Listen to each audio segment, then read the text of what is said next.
So malinaw na sa atin kung ano yung eklesiya. Kaya maaari na rin tayong dumako dito. Yung mga eklesiyang ito, yung 7 eklesiya na ito, ay nagkakaiba-iba dahil sa mga negatibong dinadanas ng mga eklesiya na ito. Pero makikita natin mga kapatid, ng eklesiya ay may iisang standard lamang. Pero dahil nga ang mga eklesiya na nabanggit dito mga kapatid ay nasa kanilang mga pagkakamaling kalagayan, at itong mga eklesiya na ito ay pinagsalitaan ng Panginoon na sila ay magsising upang makaalaya sila o makaalis sila mula sa kanilang pagkatisod at magpanumbalik sa enjoyment sa Panginoon. Church in Efeso, verse 1. Sa sugo ng eklesiya sa Efeso ay isulat mo, ang mga bagay na ito ay sinasabi ng may hawak na 7 bituin sa kanyang kanang kamay na lumalakad sa gitna ng 7 gintong patungan ng ilawan. Identify na natin yung 7 gintong patungan ng ilawan. Ito yung eklesiya. Yung Efeso mga kapatid, ito ay nangangahulugang kanais-nais. So nung panahon na ito, kung ano yung tamang practice ng eklesiya, ito ay ginagawa ng mga mananampalataya ng panahon na ito. Ito ay kaunang-unang siglo, no? So ito ay I think ito ay nangyari siguro before 70 AD, no? Hanggang sa panahon na bago mawala yung templo. Yung church in Efeso, yung church as a whole, ito ay nasa tamang pagpapractice kung ano yung proper church, mga kapatid, no? Kaya itong Efeso na ito ay nangangahulugang kanais-nais. Dahil kanais-nais talaga ito sa harapan ng Panginoon, itong eklesiya na ito. Ang mga bagay na sinasabi na may hawak ng 7 bituin, no? So mga kapatid, nung nakaraan sa chapter 1, in-identify natin na yung mukha ng Panginoon bilang nagliliwanag na araw. Ito ay pagliliwanag na darating na millennial kingdom.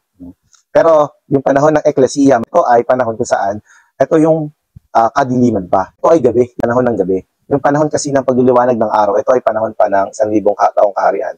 Ngunit sa panahon natin, ito ay gabi, mga kapatid. Ito ay panahon pa na madilim. Pero may source ng liwanag, ito yung buwan. Ito yung mga eklesiya.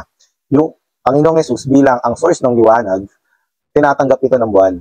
Kaya sa kadilimang ito, merong pagliliwanag. Ito yung eklesiya. Kapag ikaw ay nasa loob ng eklesiya, mga kapatid, ikaw ay nasa pagliliwanag din, no, ng buhat sa araw. Pero may pagkakataon na itong eklesiya na ito ay nasa kadiliman din, no? Yung tatawag na no moon, no? So, nagkakaroon ng new moon, nagkakaroon ng half moon, nagkakaroon ng quarter moon. Kaya kapag walang pagliliwanag yung buwan, mga kapatid, nagliliwanag yung mga bituin. Although yung bituin dito, mga kapatid, yung 7 bituin dito, ito ay sumasagisag sa 7 sugo, no? Pero sa kabilang banda, yung bituin dito ay sinisimbolo rin sa mga mananampalataya. Kaya yung pagsasalita ng Panginoon, patungkol siya sa eklesiya at patungkol din siya sa mga mananampalataya, no?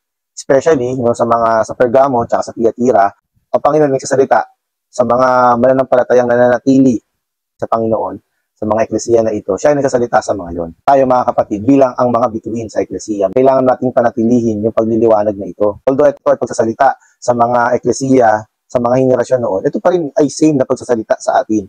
Kung tayo man ay dumadanas, no, ng mga circumstances, mga kapatid, ito rin ay pagsasalita ng Panginoon sa atin. Kahit sa panahon na ito. So dito, sa eklesiya sa Efeso na ito, so sa kanyang kanang kamay na lumalakad sa gitna ng 7 patungan ng ilawan. Nalalaman ko ang iyong mga gawa at ang iyong pagpapagal. No? So dito, ina-acknowledge ng Panginoon yung pagiging nasa ayos ng eklesiya na ito. Pagpapagal at pagtitiis. Sabihin, yung karanasan ng mga kapatid dito sa church in Efeso, talagang may pagtitiis. At yaong hindi mo matiis ang masamang tao at sinubok mo ang mga nagpapanggap na pastol. At sila ay hindi nga mga gayon at nasumpungan mo silang hulaan. So ang isa din sa nakakabilib dito sa church in Efeso na ito, meron silang ang capacity na ma-distinguish yung mga maling turo. Alam nila kung ano yung tama na pagkilos ng Panginoon. Alam nila yon, no? At hindi sila kayang dayain. Ito yung nakakatuwa. No? At sila ay talagang napunuan ng salita.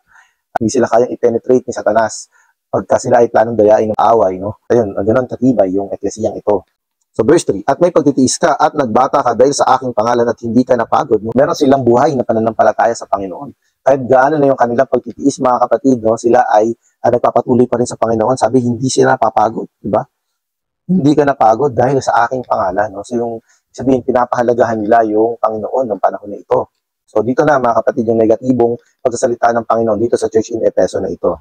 Ngunit meron akong laban sa iyo na iyong iniwan ng iyong unang pag-ibig. No? So yung unang pag-ibig na ito, mga kapatid, no, sa Greek ito ay ito yung pinakamataas na uri ng pag-ibig. No? Naririnig ko, pag ginagamit nila itong verse na ito, kasi kapag araw ng mga puso, yung tradisyon ng sanlibutan, yung araw ng mga puso, nagsasalita sila, no? Kinakot nila yung verse na to, kasi nga yung pag-ibig dito, unang pag-ibig dito, ito yung so sinasabi nila, no, na may kinalaman to sa pagmamahalan nila, at pagmamahalan din, Pero yun nga, ito yung pag-ibig natin sa Panginoon. Ito yung divine love. Ito yung pinakamataas na pag-ibig. Yung pag-ibig nating mga Kristiyano sa Panginoon. Ito ay naiwala ng Church in Efeso. Bagaman alam nila kung ano yung stand, alam nila yung truth, hindi sila kayang dayain itong mga mananampalataya ng panahon na ito. Poprotektahan sila ng kanilang pananampalataya. Pero mga kapatid, no, naiwala nila yung kanilang unang pag-ibig. No? Kahit na alam mo lahat ng mga bagay sa Biblia, no, alam mo hindi ka kayang dayain ng mga mandaraya, no? Hindi ka kayang siluin sa Satanas, no? At ng mga maling turo. Pero dahil nawala mo yung iyong unang pag-ibig, mga kapatid, dito na-disappoint yung Panginoon, no? At nagkaroon ng isang kalunos-lunos na kaganapan sa Church in Efeso. Ituloy natin. Kaya alalahanin mo kung saan ka nahulog at magsisi ka. Church in Efeso ay yung mga mananampalataya sa panahon na yan na iwalan yung unang pag-ibig.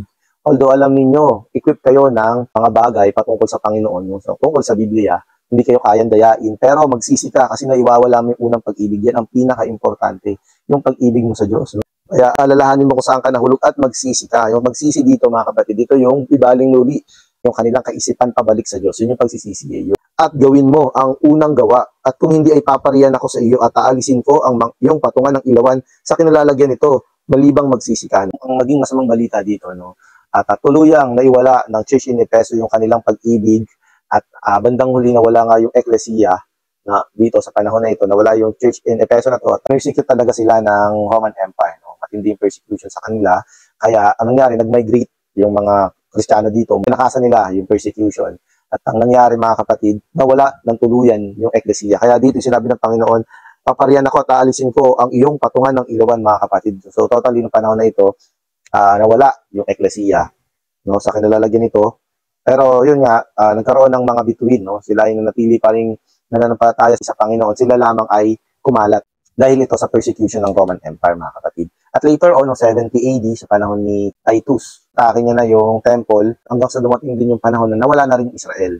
Ito ay sa kadahilanan na nawala yung pag-ibig ng Church in Efeso, nawala yung mga Kristiyano ng panahon na yon, nawala rin yung templo, later on nawala rin yung bansa. Dapat tayo mapaalalahanan na ganoon kabigat yung pagkawala ng pag-ibig natin sa Panginoon. At kapag nawala mo yung pag-ibig sa Panginoon, lahat ay mawawala. O Panginoong Jesus.